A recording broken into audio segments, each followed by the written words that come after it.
గత వీడియోలలో మనం బహుపదుల గురించి మరియు బహుపదుల విలువల గురించి నేర్చుకున్నాం కదా! ఈ వీడియోలో మనం బహుపది శూన్య విలువల గురించి, వాటి జ్యామితీయ భావన గురించి ఒక ఉదాహరణ తీసుకొని నేర్చుకుందాం. అయితే మీరు నన్ను అడగవచ్చు, అసలు బహుపది శూన్య విలువలు అంటే ఏమిటి అని? ఇది ఒక తెలివైన ప్రశ్న. ఎందుకంటే, ఒక బహుపది శూన్య విలువలను కనుక్కోవడానికి ముందు అసలు ఆ బహుపది శూన్య విలువలు అంటే ఏమిటో తెలుసుకోవాలి కదా!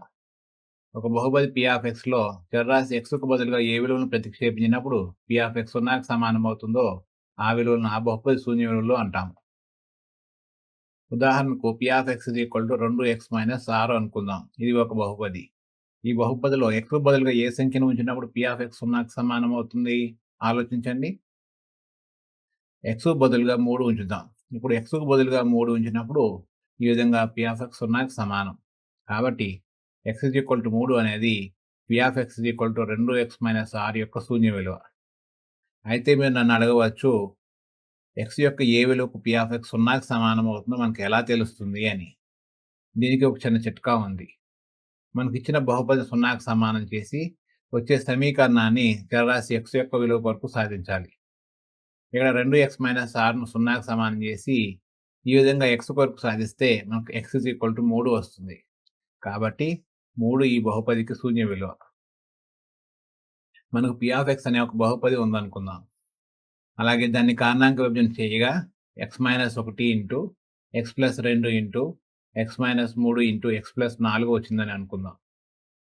ఇప్పుడు మనం బహుపది Px యొక్క శూన్య విలువలు కనుక్కుందాం. దీని శూన్య విలువలు కనుక్కోవడానికి దీన్ని 0కి సమానం చేద్దాం. 0కి సమానం కానటువంటి 2 గాని, అంతకంటే ఎక్కువ గాని సంఖ్యల లబ్దం తీసుకుంటే అది కూడా 0కి సమానం కాదు. కానీ మనకిక్కడ ఉన్న ఈ బహుపది అనేక కారణాంకాల లబ్దము మరియు ఈ లబ్దం 0కి సమానం. అంటే అర్థం ఏమిటి? ఇక్కడ ఉన్న ఈ కారణాంకాల్లో కనీసం ఒక్కటైనా 0కి సమానం కావాలి. అది ఈ 4 కారణాంకాల్లో ఏదైనా కావచ్చు. కాబట్టి ప్రతి కారణాంకాన్ని 0కి సమానం చేసి x విలువలను కనుక్కుందాం. ముందుగా x - 1ని 0కి సమానం చేసినప్పుడు x 1కి సమానం అవుతుంది. అలాగే x + 2ను 0కి సమానం చేసినప్పుడు x - 2 అవుతుంది.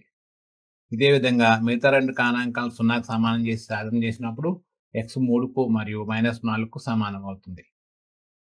కాబట్టి మనం తీసుకున్న ఈ బహుపది Px యొక్క శూన్య విలువలను ఆరోహణ క్రమంలో రాసినప్పుడు అవి -4, -2, 1 మరియు 3 అవుతాయి. ఇప్పుడు మనం ఒక బహుపది యొక్క శూన్య విలువలకు మరియు రేఖాచిత్రానికి మధ్య సంబంధాన్ని గురించి చర్చిద్దాం. మనం y Px అనుకుంటే శూన్య విలువల వద్ద Px 0కి సమానం కాబట్టి y 0కి సమానం అవుతుంది. ఇప్పుడు y నిరూపకం 0కి సమానం కాబట్టి బహుపది శూన్య విలువలకు బిందు రూపం x, y x, 0కి సమానమై వాటిని నిరూపక తలంలో గుర్తించినప్పుడు అవి x అక్షంపై ఉంటాయి. ఇప్పుడు మన బహుపది యొక్క శూన్య విలువలు నిరూపక తలంలో x అక్షంపై బిందు రూపంలో ఈ విధంగా గుర్తిద్దాం. మనం తీసుకున్న బహుపది యొక్క రేఖాచిత్రం x అక్షాన్ని ఈ బిందువుల వద్ద ఖండించాలి. అంటే ఈ రేఖాచిత్రం ఈ బిందువుల గుండా పోతుంది. కాబట్టి ఈ బహుపది యొక్క రేఖాచిత్రం ఈ రేఖాచిత్రాన్ని పోలి ఉండవచ్చు. లేదా ఈ రేఖాచిత్రాన్ని పోలి ఉండవచ్చు. ఈ విధంగా శూన్య విలువలతో రేఖాచిత్రాన్ని ఖచ్చితంగా పొందలేము. అయితే ఖచ్చితమైన రేఖాచిత్రం కావాలంటే రేఖాచిత్రంపై మరిన్ని బిందువులు మనం గుర్తించవలసి ఉంటుంది. నేను ఒక గ్రాఫింగ్ క్యాలిక్యులేటర్ను ఉపయోగించినప్పుడు ఈ రేఖాచిత్రం వచ్చింది. ఇందుకొరకు మీరు ఉచిత గ్రాఫింగ్ క్యాలిక్యులేటర్లు అయిన జియోజెబ్రాను గాని లేదా డెస్మోస్ను గాని ఉపయోగించవచ్చు.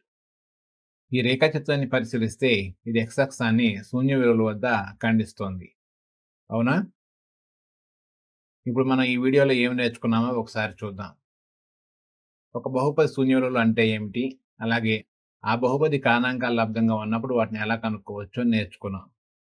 ఇంకా ఒక బహుపది శూన్య విలువలు దాని రేఖాచిత్రం x అక్షమును ఖండించే బిందువుల యొక్క x నిరూపకాలు అవుతాయని కూడా తెలుసుకున్నాం.